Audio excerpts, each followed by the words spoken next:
on to our next story. Tensions are escalating in occupied East Jerusalem as Palestinians and Israeli settlers clash outside the Al-Aqsa Mosque. Sarah Say has this report.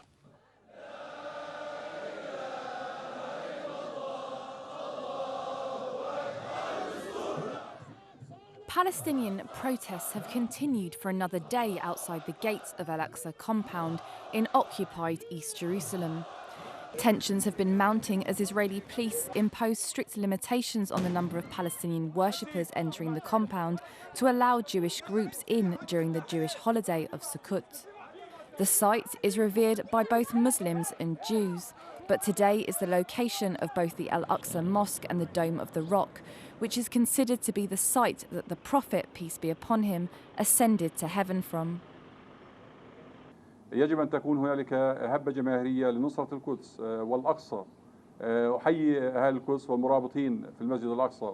نناشد كافة المؤسسات الدولية الواقع، الاتحاد الأوروبي، الولايات المتحدة الأمريكية، الدول الإسلامية، الدول العربية وصديقة. كما تعلمين الأقصى هو أرض إسلامية، ليس فقط هي أرض فلسطينية. صح أنه موجود فلسطين، ولكن هو من مسؤولية جميع المسلمين والعرب في جميع أنحاء العالم. The Israeli police are not allowing Palestinian men under the age of 50 access to the compound. Both women who have been allowed or denied access to the compound have been protesting against Israel's restrictions and controls over the holy site. Some Palestinian Israeli parliament members have come to the compound to express solidarity with those denied access to the site.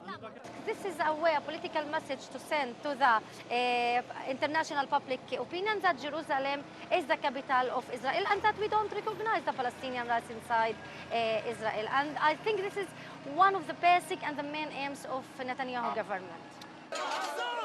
For days, groups of Jewish settlers and even a senior Israeli parliamentarian have gained entry to the site, access seen by Palestinians as both a violation and a clear provocation. المخطط الإسرائيلي واضح جدا، هو تقسيم الأقصى على غرار المسجد الإبراهيمي في الخليل زمانا ومكانا. ها نحن نشهد في هذا اليوم في هذا الشهر أعياد يهودية من عيد الغفران وصولا إلى عيد العرش 15/10/2014. منع كامل وشامل للمسلمين من الدخول وسماح كامل وشامل لليهود بالدخول. In 1994, an Israel-Jordan peace treaty granted Jordan a supervisory role over East Jerusalem's Muslim and Christian holy sites. Jordanian government officials have condemned Israel's moves in the Al-Aqsa standoff and have warned that a continuation may spark a sectarian war.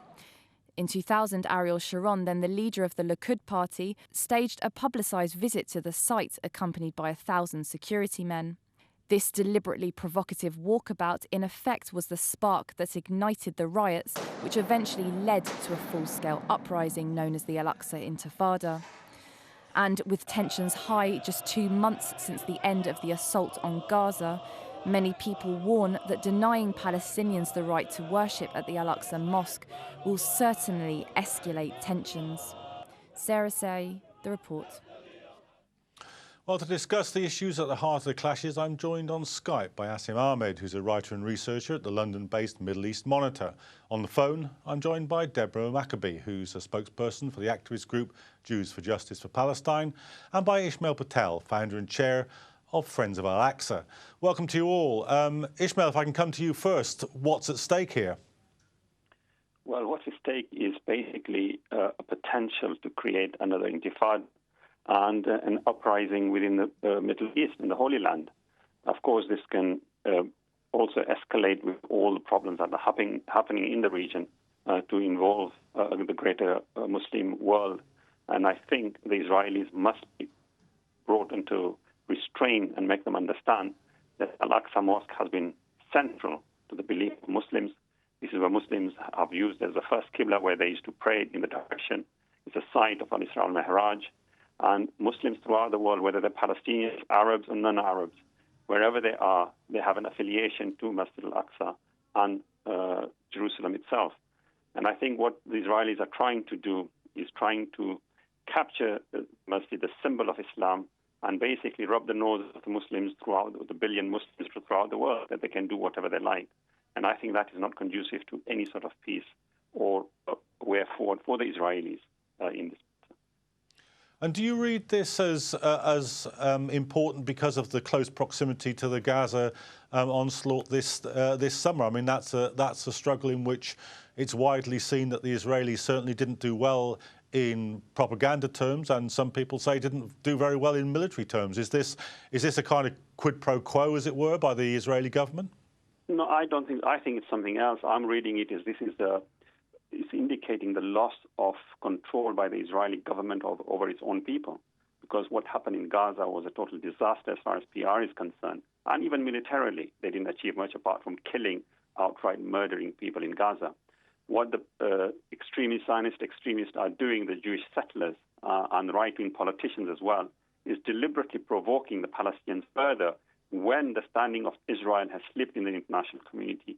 When even Friends, as we noticed just this week, the vote in British Parliament, if the Conservatives couldn't get themselves to support the Israelis, we understand that they're losing the ground, and therefore it is indicative that the Israeli government cannot control its own people, that it has bolstered and it has matured them to think that they have some God-given right to do whatever they like, wherever they like it, however they like it. And I think this is an indication of that. Okay, Asim, let me bring you in. I mean, this is certainly an issue that has very powerful historic resonances and has triggered an intifada in the past. Asim, can you hear me? Yeah, definitely. Jerusalem is yes. Can you hear me? Yes, yeah. Jerusalem go ahead. Jerusalem is really the front line, the heart of everything that's happening in Palestine. And the danger is now that the Israeli settlers are turning this more into kind of a cosmic war, kind of a war where there's no earthly measurable goals, whether it be land, whether it be state, whether it be resource, and it's kind of characterized by a kind of enactment of a conflict between good and evil. That's what it's turning out to be, a religious conflict, not this sectarian conflict which your clip was talking about. And then the real danger is that it would kill off any kind of political resolution as understood by the international community, which includes a two-state solution and East Jerusalem as the capital of Palestine. So what this is doing is showing to the international community, it's kind of another version of the price tag, where if you want Jerusalem, there is a very heavy political price which you will have to pay. So the Palestinians are being punished. So just recently we had the UK vote on recognizing Palestinian state. The vast majority of the world wants a Palestinian state with East Jerusalem as its capital. So this is another way of the settlers who are becoming more and more muscular within Israeli politics. They're showing that there is no way we'll give up Jerusalem. The Israelis have recently spoken about Jerusalem having jurisdiction and rights over the whole of Jerusalem. So they are saying there is no way you will have a two-state solution based on East Jerusalem as the border of Palestine, as this capital. If you do, there will be a heavy political price to be paid. And this is the fear, because without East Jerusalem, there is no Palestinian state. And I fear that the extreme settlers have turned Jerusalem into another version of Hebron, and they are so powerful with the military providing the cover for their settlements and encroachment, annexation of more and more Palestinian land, that we will have events like 1994 with Baruch Goldstein coming and massacring Palestinians. So the climate is being created where you have muscular, extreme Zionist, religious Zionist fanatics who will destroy any kind of a peaceful resolution to the conflict, which everyone understands. And they are showing that there is no way we'll give up Jerusalem. If we have to, there is a heavy price. Okay, let me just put that point to Deborah. Deborah, do you see it that way? Do you see this is a sort of outcome of the settlers and the right wing becoming more vocal? Yes, well, it does look like that, and it's extremely dangerous in view of the fact that ISIS is trying to create a religious war between Islam and the West. And then for this to happen on the Temple Mount is deliberate provocation. It's incredibly dangerous, and I think the Israeli government have just gone completely insane to allow this. And are there voices? I mean, I know that yours is you and your organisation are a voice within the Jewish community opposed to this. Do you think how widespread do you think that voice is? Do you think it gets much of an echo, that message? I think it's getting more and more widespread in the Jewish community. I think the mainstream, not the mainstream, the Jewish establishment, the Zionist Federation, the Board of Deputies, they claim they speak for the whole Jewish community, but really they don't. They had a Israel Solidarity rally just at the beginning of Operation Protective Edge, and they only got 1,500 people. And when you think in 2002, at the time of Operation Defensive Shield, they got 30,000.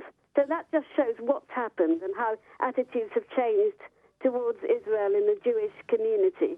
And during the last Operation Protective Edge, we got 130 more signatories in 6 weeks. Nasim, you mentioned in your first contribution the vote in the British Parliament. Most people see that as a symbolic more than a effective measure.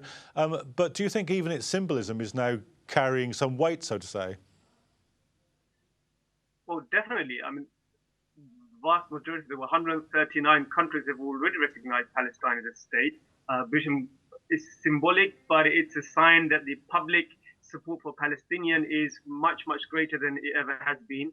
And I think the Israelis are waking up to the fact that this is a real danger, and the whole BDS will actually grow in energy, and more countries, if Britain does not recognize it, but more and more civic organizations and more countries will actually join together and really will cause major problems for Israel.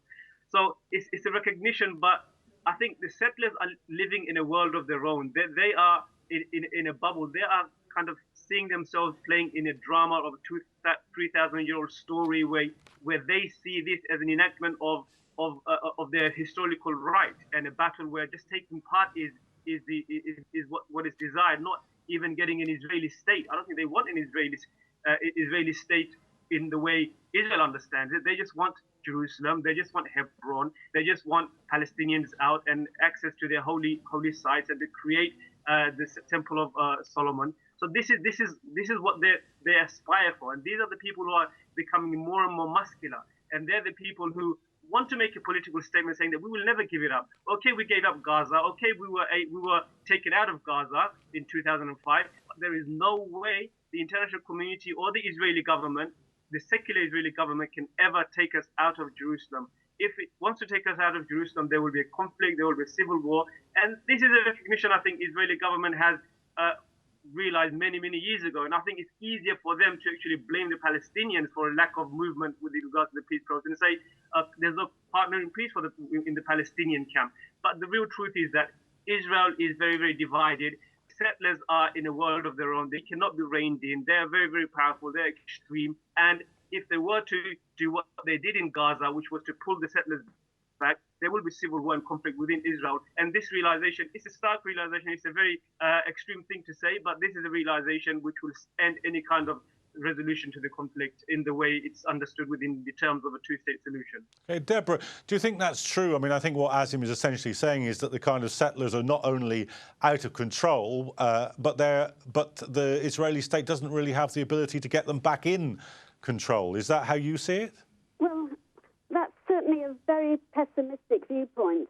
I mean, I do think if enough pressure is put on the Israeli government to withdraw, and we can see the pressure being put in the Swedish declaration, the declaration by the Swedish Prime Minister, and the vote in the British Parliament, I do think that this can help to create a two-state solution. I mean, surely the Israeli army will eventually have to take on the settlers. I know it's going to be very difficult, but I can't believe that a two-state solution has become completely impossible. OK. Well, thank you very much, both of you. We'll see how that story unwinds in future days and months, I'm sure. But that's all we've got time for at the moment. Our final story of the night.